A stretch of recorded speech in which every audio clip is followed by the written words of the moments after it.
Well, here we are, thoughts from the office, Rednecks Friday outdoors. This ought to be a good one. I posted that video up, that short little clip the other day of putting some scent down on the end of a log in a relatively thick area. Not real thick, but the coyote can still see through it. But I put that on, put the camera on it, because I want to watch the coyotes as they're going into these thicker, non-traditional spots coming into a lure. Partly because you hear over and over and over again that a coyote will be reluctant to come into a tight spot, and I don't necessarily believe that, even though there's truth to that. I don't necessarily believe that all the time, and so I wanted to just do that. Plus, the spot, I knew the coyotes was in it, and I wanted to kind of get an idea how they was going to approach that spot for next season. Now, with all that being said, people say, Josie, you're a snareman. Yeah, that's all we can use. We can't use foot traps. We can only use cable restraints. Well, why would you do that? And I say, why wouldn't I? You know, we get caught up in this world of our own little bubble and our own little... I'm going to piss a lot of people off today. We get caught up in this stuff that we honestly, truly only believe what we're told or what we read. And we go out and we do what we're told, or we do what we read, and it works, so therefore it is absolute, can't change, can't deviate, there is no other different way. And we never try something else. Why? Number one, failure. We don't want to fail. Missing an animal is failure. I view missing an animal as a learning experience. You're an idiot, Jonesy. Yep, I am. But I have learned so much from missing animals. But you know what? I never can tell you how much I've learned from only catching animals. But I can sure tell you what I've learned from missing animals. So, we've got quite a few folks, snaremen especially, says you don't need to do that. All you need to do is set up your snare. You're right. All I need to do is set up my cable restraint or snare and catch the 80%. Absolutely 100%. 100%. Until not after the 80%. Until I'm after the 20%. See, that's the problem a lot of times. Everything I'm doing, I learned from wildlife control, and then I incorporate it back into fur trapping. And what that's done is it's made my fur trapping better. In other words, I don't set for the 80% in my wildlife control. I set for the 20%. Why? Because if I set for that 20%, the difficult ones, then the 80% just normally come, plus the 20%. And what I found is if I set for the 20%, it's not that much harder. Matter of fact, it's not any harder. And I'm so ingrained in doing it, I do it without even thinking about it. I preach that all the time. Set for the 20, it becomes so ingrained in you that you don't even think about it no more. And it may take 10 seconds longer. Setting for the 20 is not additional work. It's additional understanding. That's simple. So folks will say to me, Jonesy, why in the Sam heck are you using bait and lure for cable restraints? And I always answer, why not? They say, you don't need to. No, I don't need to catch the 80%. But I sometimes need to catch the 20. I'll give you an example. This is how I learned how to use bait and lure with my cable restraints. From 86, when I started using the cable restraint, up to about 1992, 93, I was catching more fox and raccoons and cable restraints than you could shake a stick at, because our population was unbelievably high. I mean, everywhere you looked, there was fox and raccoons. You put a snare out, you put a cable restraint, I apologize, I gotta be politically correct here. I put a cable restraint out on a trail, and you caught an animal. There was that many animals around. Literally that many animals around. Then, all of a sudden, rabies moved in, and by 1992, rabies was in full swing in the state of New Jersey.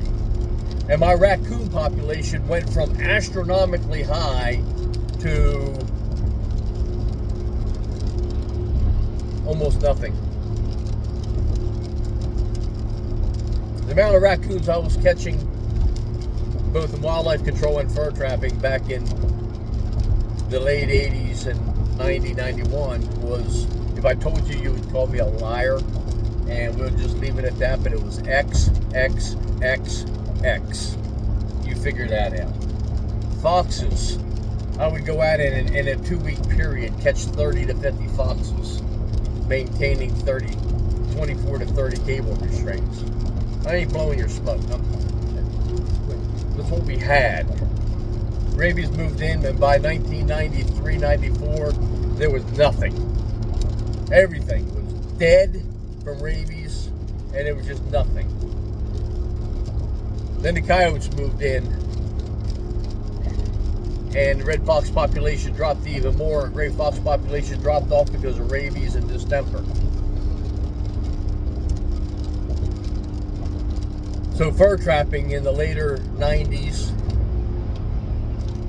with cable restraints, I found that the populations was not there. To catch anything, I had to use a baited set. Why would you use a baited set? I remember back when their foothold traps days. I trapped from 68 up to 86 with foothold traps. I remembered, what did bait do? Bait drew the animal to me within reason. Didn't draw the animal to me, well, still had to be on location. You understand what I'm saying? We teach in the trapping and snaring school, South Jersey Trapping and Snaring School, we teach. It usually takes anywhere from 8 to 12 cable restraints to cover the same area that one baited set will. Okay? So I got the idea, I would have a 100-acre farm or a 100-acre field, and I would have 2 foxes running through that field. Now, I can, along the perimeter of that field, set up 24, 30 sets, cable restraints, to catch the 2 fox, or I could go in and put 2 or 3 baited sets in and guard them with cable restraints and catch them faster and quicker and easier.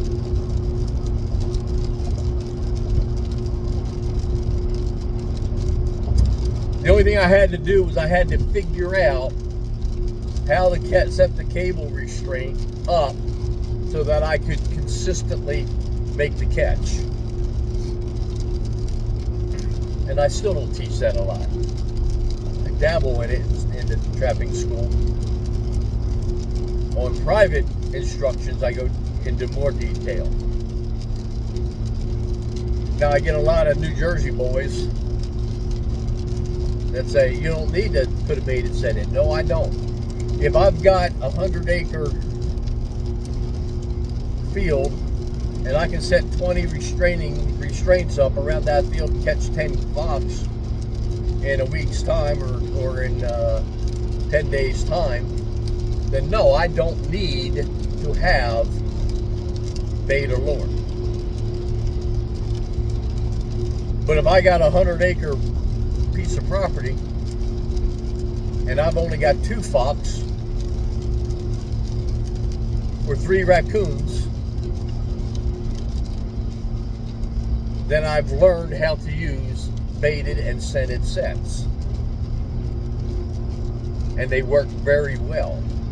I've caught fox, I will catch fox in cubbies, red fox and grays, in cubby sets. Can't do it. They do it in the north. You see the Canadian trappers doing it all the time. They do it in Alaska. You see the Alaskan trappers snaring, doing it all the time. Why can't I do it here? Well, it's just not the way we do it. I don't care. The way I do it. Because wildlife control has taught me, don't go after the 80%. Wildlife control has taught me, go after the 20, go after the 1, and you'll catch the 80 with no problem. So, no, I don't need to set out bait or lure to catch coyotes or foxes. Don't need to.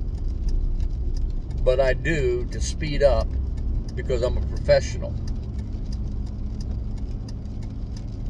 My pride does not come from I catch them the way I want to. My pride comes from I catch them the way I have to. Now, if you don't want to learn how to use bait and lure with cable restraints, I don't care. Have at it. Have fun.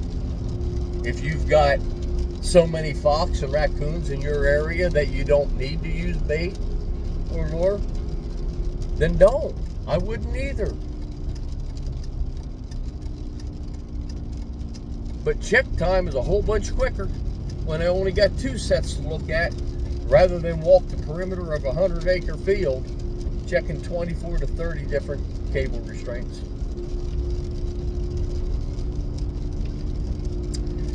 Remember, trapping isn't the way you do it.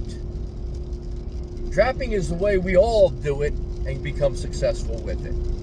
If you've got 5 people being successful catching fur, and those 5 people do it differently, who's right? They all are. They all are. You will never hear me say, all I do is. You're never going to hear me say that. You're going to hear me say, I'm going to do whatever I got to do. Jason Turner will tell you, what do I instruct on? How do I instruct? What do you look for when I'm instructing as a trapping instructor? What am I teaching people? Jason will tell you, I'm not teaching methods. I'm teaching behavior. I take habits, which is general, then look at that individual behavior and come up with a solution or a method to get that critter. Now, with this being said, if you are production line trapping, meaning you are trying to get as many animals as you can, as fast as you can, then by all means, go out there and load that place up with your cable restraints. Every trail, every spot, everything. Load it up. All right? It's production line trapping. But if you're going after the one, learn methods that create the condition for that number one to come into you. I learned this, ironically, it was the raccoon that taught me this. I would go into an area and I would put in a cage trap or a dog proof that's baited, and then I would go all the way around that spot with my cable restraints, and I would catch more in the cage trap and the dog proof than I would the cable restraint.